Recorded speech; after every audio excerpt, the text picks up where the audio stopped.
Picture this. You're on a secluded beach with gorgeous blue skies, annoying little birds, and a seemingly endless ocean just beyond the shore. And you haven't been here long, yet things already start to feel quite strange. Those kids, once happily gallivanting along the beach, now look much older. Weren't they 5 years old when they first got here? Now they look practically double that age. In fact, you feel older. You look down at your hands and they are intensely wrinkled. But the strangeness doesn't stop there. As day turns into night, your bones feel incredibly brittle. Your mind is waning. You look around you and your vision is faint and blurry. Your hearing even worse. You can't escape this beach. Trust me, you've tried. But every time you feel there's this force field that keeps you here. You're locked here. Everyone on this beach is rapidly aging. There's a dead body already on the beach, another one soon to follow, but they only act as cruel punctuation for the frightening realization that you might be next. You're dying.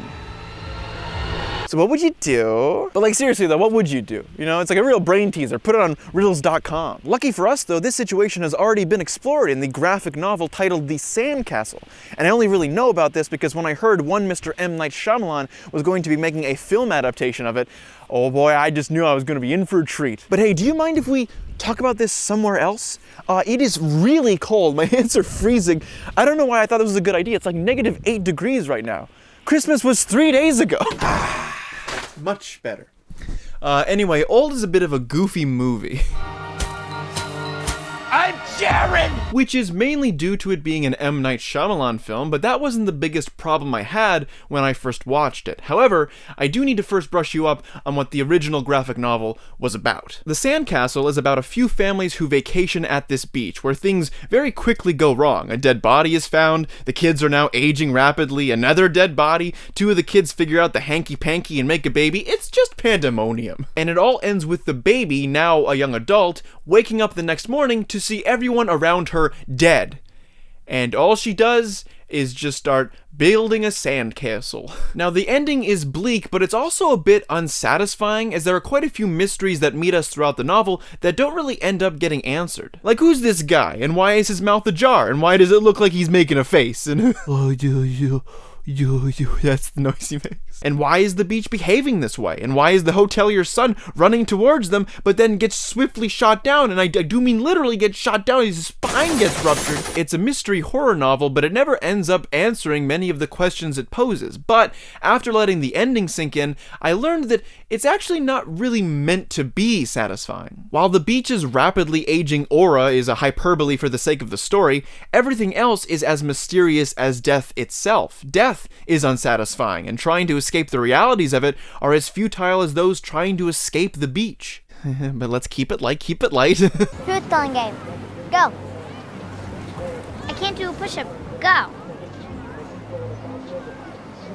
I don't have friends. Well, way to kill the fun, Idlib. Golly! So when I heard M. Night Shyamalan was going to make a film adaptation of it, I got excited for a few reasons. The Sandcastle isn't that long, only about 112 pages, but like I mentioned, there are a lot of mysteries that could easily be elaborated on in a feature film. I was also very excited because it was going to be an M. Night Shyamalan film, and those are a treat amongst themselves. Who thinks they can swim 100 lengths of a pool, and then turn and swim an unknown amount? And funny enough, the central problem I have with the film are the answers M. Night chooses to give us. So, with spoilers again, let's go into the ending of the film. So instead of the baby being the sole survivor, my guy M. Night, he kills her off within the first few seconds of her life, but understandably so, because she aged so rapidly that she wasn't given enough nutrients and resources to sustain her newborn life. Or, as the film puts it, he died from lack of attention. Oh god, don't be so dramatic. It's the original 2 children who end up living till the end, where the boy ends up decoding a note from Idlib, who was the boy he made friends with back at the hotel, which tells him that his uncle doesn't like the coral, which then all of a sudden reveals this big patch of coral that I don't think was ever mentioned or shown in the film beforehand, but I could be wrong. Kids, look at the beautiful coral. And they end up swimming out under it, where it acts as a kind of force field against the beach's effects, where it renders you concussed if you try and leave, and they come out safely through the other side. But then it's revealed that M. Night himself was watching them all along, and then he goes, "Alright, returning to base." where it is ultimately revealed that a group of scientists use the rapid aging powers of the beach to test elixirs on beachgoers to expedite the process of curing various long-term ailments and diseases. But not to worry, as the kids finally catch up to the resort, leading to one of the funniest lines in the entire film. I wouldn't take anything they give you. They left us all to die. But anyway, originally the idea for this video was to explain my bitterness towards this ending, where I felt it squandered what profound power the novel's originally unceremonious ending brought to the table, but admittedly, I did have some comparison bias. While I was a bit unsatisfied at the time with the bleak ending to the graphic novel, I learned to appreciate it and felt that it captured the already dour nature of the books and its themes quite well. So when I saw the ending of the movie, I felt that message was weakened at the hands of a typical narrative convention where there has to be a twist or a reveal because it's an M. Night film, and it has to have a somewhat happy ending so people don't leave the theater as disappointed as they might when reading the graphic novel. The themes of death are obviously prevalent and explored, but I don't feel they bear as heavy of a weight as I think they should. And overall, I think some of the awkward dialogue and unintentionally humorous moments stuck with me more in the long run and showered my opinion of this film with a bit more biting negativity than it might have deserved. So that was going to be my original argument. However, when I watched the movie a second time to prepare for this video,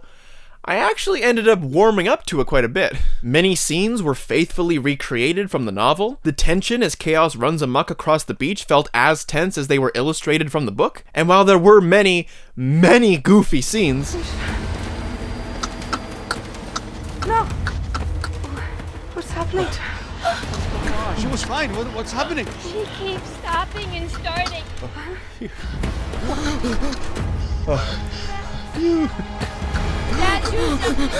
There were also some very intriguing cinematography choices, even though I felt some of them weren't utilized to their fullest extent. For instance, there's this motif throughout the film where the camera slowly pans from left to right and then back again, and I was really hoping they would have used that to, put in some aging effects on someone or have the kids age up in between shots, but they never really ended up using that opportunity. But for its flaws, I felt that it was a decent enough adaptation of the graphic novel. However, this time when I got to the ending, I got frustrated, but for a different reason, and yes, I am incapable of enjoying anything. Let me drop a beat for you, okay? The answers aren't as fun as the mystery. Now let me explain. Half of the fun of a mystery thriller such as The Sandcastle is being thrust into this obtuse situation and trying to figure out the circumstances behind it. However, the other part of this enjoyment is in discovering the answer, which, if handled poorly, can ruin what fun the mystery might have brought. Discovering the answers along with the film is a fun way of interacting with the mystery, but just being flat out told everything in an exposition dump feels, in a way, more unsatisfying than robbing us of a happy ending. I just feel that with the film's technical explanation of the mystery it sets up, it shines too much light on all the smoke and mirrors instead of letting some of it still be veiled in darkness. We now know how the beach works and why these specific people were chosen to go there and who was involved, and while throughout the whole movie we were demanding these answers be revealed, actually revealing them leaves nothing for the audience to think about afterwards. When I think about the novel, I don't just think about the ending, but I think about the entire book as an allegory for death, with the ending perfectly accentuating its ideas. Thinking about the film, I just think about the ending and how it applies to the rest of the movie. I don't think about a mysterious beach that rapidly ages its guests. I think about a group of scientists trying to cure humanity's ailments. And I think that's what ends up frustrating me at the end of the day. So thank you for listening to my TED Talk. That's it. I don't have an ending to this. Thank you so much for watching this video. I got it out just in time for Christmas, so I hope you guys enjoy this little treat. Special thanks to my patrons who keep me going every day. We got Alex, I think we have Dean, I think we have Luke, I think we have Carlos, I think we have Valera, I think we have Grips, I think we have Levi, I think we have George, and no, we definitely have me own mum. God bless her, love her to death. Till death do us part. We're just going to insert a happy little message here. I want to thank everyone who watched the channel this year in any capacity that they did, whether it's all the videos or one video or 10 seconds of one video. I want to thank you because it truly means a lot to me, the kind words that you share, and I'm just glad that I'm able to make videos that people enjoy. If you do enjoy them, this could be a whole charade. It could be a Truman Show scenario. But for now, thank you so much for watching. Enjoy the time that you have with your loved ones. I will do the same if you do the same. That's the video.